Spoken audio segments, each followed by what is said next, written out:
Hey, I just saw the article. This is incredible. I almost didn't recognize her voice. It had been years since I heard it sound like that.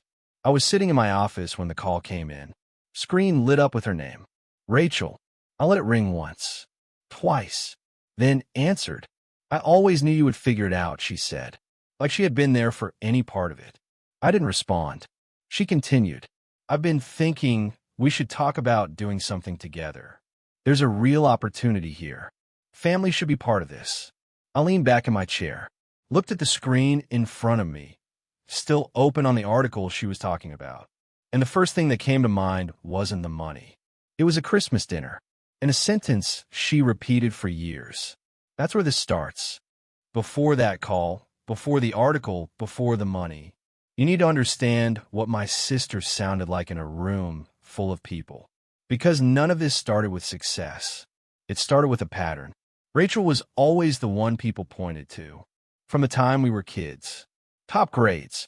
Confident. Comfortable in conversations adults actually listened to. At family gatherings, she didn't wait to be asked anything. She stepped into the conversation like she belonged there. And everyone let her. I was the opposite. Not quiet in a way that made people curious. Quiet in a way that made people forget to ask. I took a different path early. Didn't follow the same structure. Didn't have the same milestones at the same time. That was enough for it to become a topic. At first, it was small. A comment here and there. What's your plan? Are you sure that's a good idea? Normal questions. Reasonable. But Rachel didn't ask questions. She made statements. I remember one Christmas dinner when I was around 22. We were sitting at a long table in my parents' house. Around 12 people. Relatives I only saw a few times a year. Halfway through dinner, someone asked what I was doing. Before I could answer, Rachel said, "He's still figuring things out." Light tone. Almost playful. A few people laughed. I nodded slightly. Didn't correct it. Because it wasn't entirely wrong. Just incomplete. That was the beginning. Over time, the phrasing changed. Less neutral. More defined. Another dinner, maybe a year later. Same table. Same group. Different conversation. Someone asked again, "What are you working on now?" Rachel didn't look at me. She said, "Honestly, he's kind of the family embarrassment at this point." There was a pause. Not long. Just enough for people to decide how to react. Then a few small laughs. Someone said, "Rachel," like it was too direct. She shrugged. "I'm just being honest." I looked at my plate, picked up my fork, kept eating. No one stopped her. Not my parents. Not anyone at that table. That mattered more than what she said. Because it wasn't just a sentence. It became a role. And she repeated it. Different settings. Different people. Same idea. Sometimes lighter. Sometimes more direct. But always clear. Family embarrassment. She said it like it was already agreed on. And after a while it was. If you've ever been given a role inside your own family and watched it settle into something people stop questioning, you know how quickly it becomes real. If that sounds familiar, stay with me. Because that role doesn't stay in one room. I stopped correcting it early. Not because I agreed with it. Because arguing it in that environment wouldn't have changed anything. It would have made it worse. More visible. More defined. So I let it sit. At first. Then I started adjusting. Not the way she spoke. The way I showed up. I went to fewer gatherings. Skipped a few birthdays. Found reasons to be busy during holidays. At first, it was noticeable. My mother would ask, "You're not coming this year?" "I've got something scheduled." I'd say. She would pause. Then say, "Okay." That was it. No follow-up. No push. The space opened, and no one tried to close it. Over time, it became normal. I wasn't expected. Rachel continued being exactly who she had always been. Center of the room. Control of the narrative. Nothing changed there. The only thing that changed was that I wasn't in the room for it anymore. During that time, I was building something. Not visibly. Not in a way anyone would talk about at dinner. Just working. Trying things that didn't always hold. Adjusting when they didn't. Starting again when I had to. There was no audience for that version.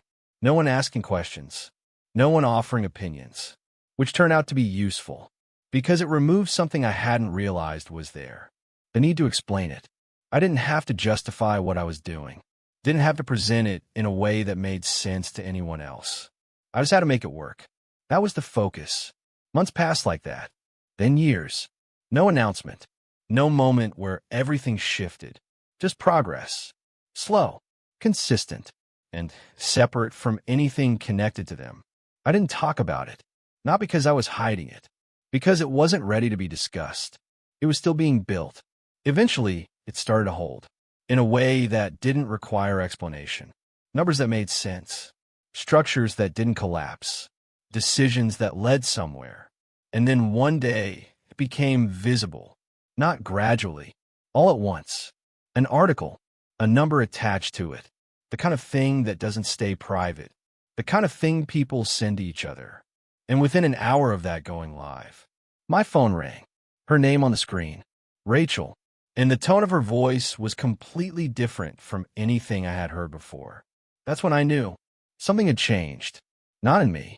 In how she saw me. I didn't answer immediately. I let it ring once. Twice. Watch her name on the screen like it didn't belong there anymore. Then I picked it up. "Hey," she said. The tone was light. Too light. Like we had spoken recently. "Hey, I just saw the article," she said. "This is incredible." I didn't respond right away. Not because I didn't hear her. Because I was placing the tone. Try and match it to something I remembered. It didn't match anything. "When did this happen?" she asked. "A few weeks ago. And you didn't tell anyone?" "No." She laughed softly. "That's very you." I didn't ask what she meant. Because whatever she meant, it wasn't based on anything recent. She continued. "I mean, this is big. People are already talking about it." "I'm sure they are." Another pause. Short. Then she said, "I always knew you'd figure it out." That sentence stayed there. It sounded like something you say after the outcome is visible. Not before. I didn't respond. She filled the space quickly. "I mean, even back then, you were always doing your own thing." I leaned back slightly, rested my arm on the desk.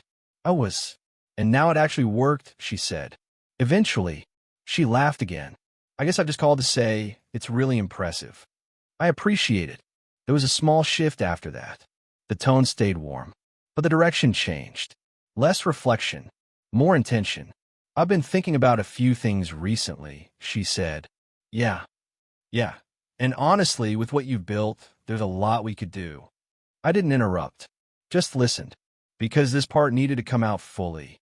"I've been looking at some opportunities," she continued.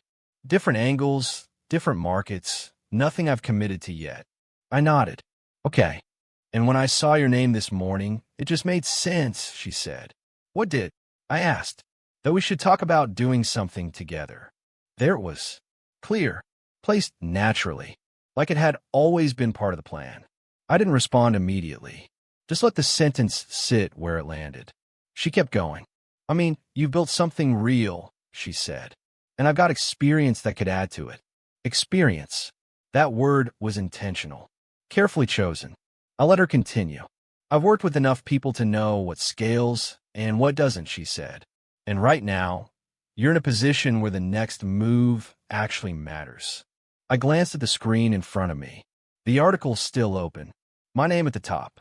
A number below it that made everything visible. And I thought about how many times she had spoken about me before this. What words she had used. What role she had placed me in. None of those matched what she was saying now. She adjusted her tone again. Softer. More personal. "I'm really proud of you," she said. That one stayed longer.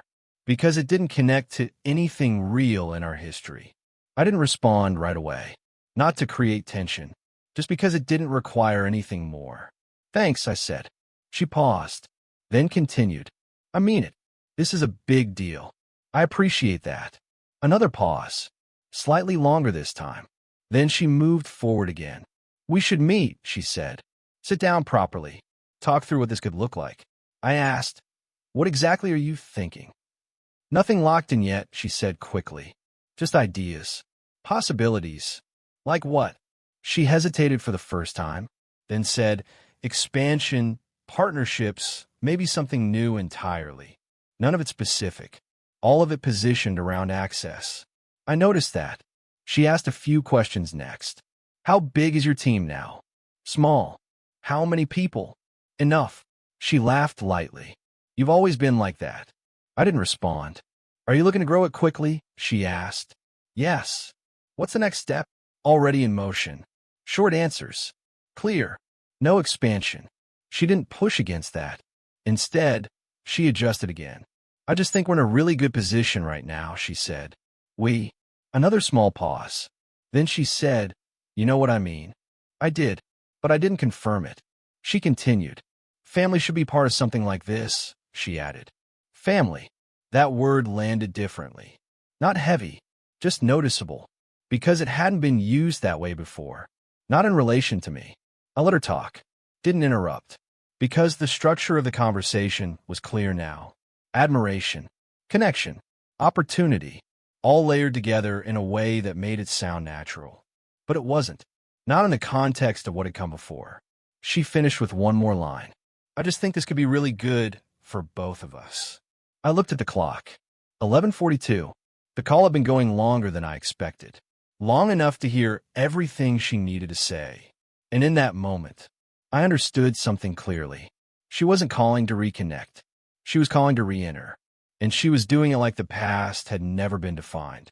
That's when I decided how this conversation was going to end. I didn't respond immediately. I let the last sentence sit there. On her side, it probably felt like a pause. On mine, it was a confirmation. She had said everything she needed to say. Now it was just a matter of whether I accepted it. Hello, she said after a second. I'm here. Okay, she said lightly, just making sure. I nodded, even though she couldn't see it. Then I asked, Rachel, do you remember what you used to call me? There was a pause. Not long, just enough for her to decide how to answer. What do you mean? She said. I didn't adjust the question. At Christmas dinner, I said, in front of everyone. Another pause, slightly longer. I don't remember exactly what you're referring to, she said. Her tone changed. Still calm, but more careful now. I stayed with it. You used to call me the family embarrassment. Silence. No immediate response. No attempt to correct it. Just space. I didn't fill it, because that was the part that mattered. After a few seconds, she said, I think you're taking that out of context. I'm not. It wasn't meant like that, she added. I leaned back in the chair. It was said like that. She exhaled slightly. That was a long time ago. Yes. And things were different then, she said. I nodded once. They were. Another pause. Then she said, I don't think it's fair to bring that up now. I didn't respond to that immediately, because fairness wasn't part of this. Accuracy was. I remember it clearly. I said, no emphasis, just the sentence. She didn't interrupt, didn't argue, because there wasn't anything to argue. She shifted direction. I was younger, she said. We all said things back then. I didn't correct that, because I wasn't interested in reframing it. I was interested in keeping it exactly where it was. You repeated it, I said. That landed. She didn't respond right away, because that part was harder to adjust. There was a longer silence this time. Not empty, just settled. Then she said, I'm not that person anymore. I nodded. Okay. She waited, like that should lead somewhere. It didn't. She tried again. I'm just saying people change. I agree. Another pause. Then she said, so what does that have to do with what I'm saying now? I looked at the screen in front of me. The article's still open. My name at the top. Everything visible. Then I said it. Everything. She didn't respond immediately, because that answer didn't give her anything to work with. I continued. You're calling now because this is visible, I said. That's not. I didn't raise my voice. Didn't interrupt her sharply. I just kept speaking. You didn't call when I was building it, I added. Silence. You didn't call when it wasn't working, I said. She didn't answer, because she couldn't. That wasn't something that could be adjusted. I let that sit for a second, then said, you call me the family embarrassment. No change in tone, no added weight, just the sentence. She exhaled again. I've already said. I remember, I said. That stopped her. Not forcefully, just enough. I remember exactly how it sounded. I added. There was nothing left to clarify, nothing left to interpret, just the record. She didn't try to argue after that. Didn't try to reframe it again, because the conversation had shifted out of that space, out of explanation, into something simpler. Then she said, quieter, "So what are you saying?" I didn't hesitate. "I'm not interested." No expansion, no explanation, just clear. She didn't respond right away, because there wasn't anywhere for her to go with that. No version of the conversation where that turned into something else. A few seconds passed. Then she said, "Okay." Flat. Contained. "I understand." I nodded once. "Good." There was a final pause. Then she said, "Well, I'm still glad things worked out for you." "I am too." No overlap. No tension. Just two sentences. Then I said, "Take care." "You too." The line disconnected. I set the phone down on the desk. Didn't pick it back up. Didn't check it. Didn't think about calling her back. Because there was nothing left to say, and nothing left to revisit. The conversation had been exactly what it needed to be. Clear, complete, and finished. She called again 2 days later. I didn't answer. Not because I was avoiding it. Because there wasn't anything new to say. She left a message. Short. "Hey, I think we got off on the wrong foot. Call me when you get a chance." I listened to it once. Deleted it. Went back to what I was doing. That was the pattern after that. Not aggressive. Not persistent in a way that created pressure. Just repeated attempts. A text the following week. "Would still love to talk this through properly." No urgency. No acknowledgement of what had already been said. I didn't respond, because responding would have reopened something that was already closed. A few days later, my mother called. "Rachel mentioned she spoke to you," she said. "Yes." There was a pause. She said it didn't go very well.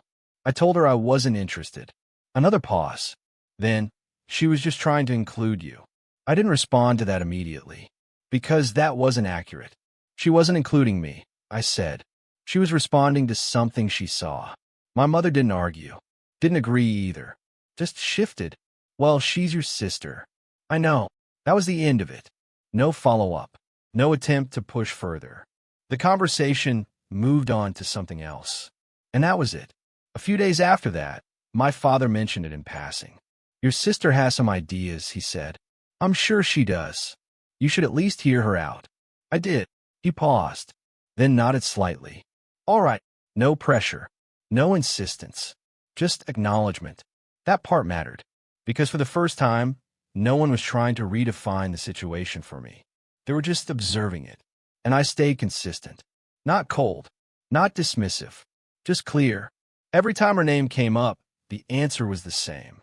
"I'm not interested." No variation. No expansion. That was enough. A few weeks later, there was another family gathering.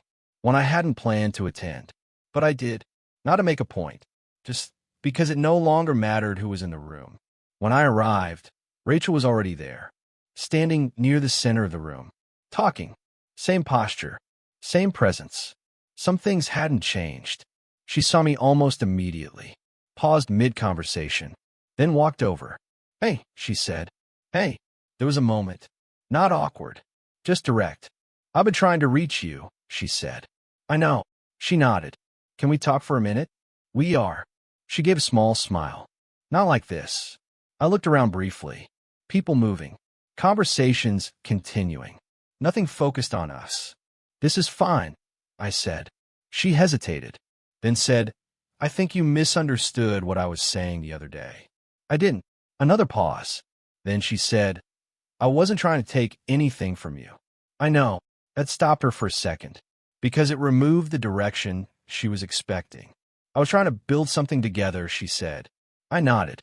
"I understand that." And, "I'm not interested." Same sentence. Same tone. No change. She looked at me for a few seconds, trying to find something in my expression. Some opening. There wasn't one. Then she said, quieter this time, "You're still holding on to that." "I remember it," I said. "That's not the same thing." "It is for me." She didn't respond immediately, because there wasn't an easy way to shift that. We stood there for a few seconds. Then she said, "People grow out of things." I did. That landed. She exhaled slightly, then nodded. "All right." No argument. No escalation. Just acceptance of the answer. We didn't continue the conversation. Didn't need to. She went back to the group she had been speaking with. I moved to the other side of the room. Talked to someone else. Normal. Contained. No tension. Because the boundary had already been set, and there was nothing left to negotiate. After that, the attempt stopped. No more calls. No more messages. No more indirect conversations through other people. Just quiet. And I noticed something in that. Not relief. Not satisfaction. Just absence. Of something that had been trying to reopen itself. Now closed. Completely. And that was enough. A few weeks after that, things settled. Not dramatically. Just back into their natural rhythm. Work moved forward. New projects. New conversations. Decisions that had nothing to do with anything that came before. Rachel didn't call again. No messages. No indirect attempts. That part was over. One afternoon, I was at my desk going through a proposal when Daniel walked in. Coffee in hand. Phone in the other. "Did you see this?" he asked. He placed the phone on the desk and turned it slightly toward me. I looked at it. A local article. Short piece. Mentioning the exit. The number. My name attached to it again. Different outlet. Same visibility. I nodded. "Yeah." He leaned back against the desk. "You're getting a lot of attention from this." "I know." He studied me for a second. Not evaluating. Just observing. Then said, "Family must be reaching out." I didn't look up from the screen. They did. Past tense. "Yes." He nodded slowly. That was quick. It was clear. He didn't ask anything else. Didn't press. Just picked his phone back up. "Good," he said. Then walked out. That was the entire conversation. No curiosity. No need for explanation. Because the outcome was simple enough to understand without it. Later that day, I stayed a little longer than usual. Not because I had to, because I had time. Around 7:10, the office was mostly empty. Lights off in most rooms. One desk still active in the far corner. A chair slightly turned, like someone had just left and would be back. I closed my laptop. Sat there for a second, not thinking about anything specific. Just finishing the day. Then I opened a folder I hadn't touched in a while. Something I had been meaning to do. A donation. Local. Back to where I grew up. Not large in the context of everything, but large enough to matter there. I read through it once. Checked the details. Made one small adjustment. Then finalized it. No announcement. No message attached. Just my name. That mattered. Because the same people who had sat at those tables, who had heard those conversations, would see it. Not framed. Not explained. Just there. I didn't send it to anyone. Didn't mention it. Just completed it. Closed the file. Shut the laptop. That was it. A few days later, I heard about it. Not directly. Through someone else. "I saw your name on that," they said. We were standing near the entrance of a building I go to often. Early afternoon. People moving in and out. "Yeah," I said. That was generous. It made sense. They nodded. Looked at me for a second. Then said, "Good," and moved on. No follow-up. No need for context. Because it didn't need to be explained. At another gathering, a week later, it came up again. Different person. Same reaction. That was a good thing to do. I thought so. Rachel was in the room when it was mentioned. Standing near the center. Same posture. Same presence. She didn't react. Didn't look over. Didn't insert herself into the conversation. Just stayed where she was. That mattered more than if she had said something. Because it showed something clearly. There was no version of that moment she could step into. Not anymore. Later that evening, I stepped outside for a minute. The air was cooler. Quieter than the room behind me. I stood near the edge of the driveway. Hand to my pockets. Cars passing occasionally. Nothing rushed. Nothing pulling my attention in any direction. And I noticed something. I wasn't thinking about what she said. Not replaying it. Not analyzing it. Not connecting it to anything else. It had already been placed exactly where it belonged. In the past. Separate from anything I was building now. That was the difference. When I went back inside, the conversation continued like it always does. People talking. Moving between small groups. Nothing centered on me. Nothing needed to be. I stayed for a while. Then left. No announcement. No extended goodbyes. Just movement. On the drive home, I passed the same street I had driven down for years. The same houses. The same turns. Everything looked the same. But none of it felt connected to who I was now. Not in a negative way. Just separate. I pulled into the driveway. Turned off the engine. Sat there for a second. Not thinking about anything that had happened. Because there was nothing left to process. Everything had already been decided. Clearly. And it stayed that way. A few days after that, everything settled into place completely. Not in a way you notice right away. In a way you realize later. When nothing from before is still moving with you. The mornings stayed the same. 6:30. Kitchen. Coffee. Quiet. I stood at the counter one morning watching the light come through the window. The same way it always did. No thoughts about her. No replay of the call. No version of the conversation I wanted to adjust. It had already been handled. Fully. My son came in a few minutes later. Sat down. "Do we have cereal?" he asked. "Yes." He nodded. Started eating. My daughter followed. Looked around. "Is it a school day?" "Yes." She paused like she might question it.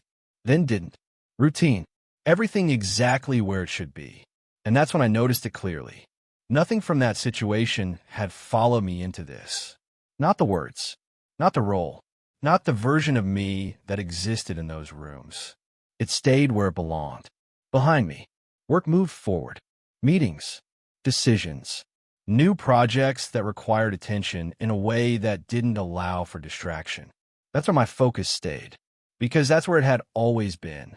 The difference now was that there was no external noise trying to define it. No one labeling it. No one framing it. Just the work itself. A week later, I was in the office reviewing something when Daniel walked in. "Still quiet on that front?" he asked. "Yes." He nodded. Figured. He leaned against the desk for a second. "You handle that cleanly." "I handled it once," I said. He smiled slightly. That's all it needed. He was right. That's the part people miss. You don't need to repeat a boundary. You just need to make it clear. Once. And then hold it. That evening, I got home around 7. Sarah was already there. Dinner in progress. The kitchen warm. The sound of something cooking steady in the background. "Hey," she said. "Hey." I set my keys down. Washed my hands. Moved into the same rhythm. Nothing interrupted. At one point, she said, "Has she tried again?" "No." She nodded. "Good." We didn't discuss it further. Because there wasn't anything to discuss. The situation didn't exist anymore. It had been resolved the moment it was made clear. Later that night, after everything had quieted down, I sat in the living room for a few minutes. No television. No noise. Just stillness. And I thought about something. Not her. Not what she said. What she represented. That version of me, sitting at that table years ago, hearing that word repeated in front of people who didn't stop it. Family embarrassment. It had been said enough times that it settled. Not as truth, as expectation. And for a while, I carried that. Not consciously, but it was there. In how I showed up, in what I avoided, and what I didn't challenge. Until I stopped being in those rooms. And started building something outside of them. That's what changed everything. Not the money. Not the article. Not the visibility. The distance. The decision to stop participating in a version of myself that wasn't accurate. A few days later, I passed through my hometown again. Same streets. Same buildings. Nothing had changed. I stopped briefly near the area where those gatherings used to happen. Didn't get out of the car. Just sat there for a minute. Looked at the house. Then drove on. Because there was nothing there for me anymore. Not in the way it used to be. If there's one thing I understood from all of this, it's simple. People will define you in ways that make sense to them, especially when you're still figuring things out, especially when your path doesn't match theirs. And if you stay in those spaces, that definition sticks. But if you step out of it and build something real, the definition changes. Not because you argue with it, because it no longer fits. Rachel didn't call because she suddenly saw me differently. She called because what I built became visible enough that she couldn't ignore it anymore. That's the difference. And once you see that clearly, there's nothing left to negotiate. If that felt familiar to you, You already understand. Subscribe and tell me this. Have you ever been given a label by people close to you and then watched it disappear once your life changed? What did you do? There's another story I want to share with you, because sometimes the hardest part isn't proving people wrong. It's deciding they don't get to be part of what you build next.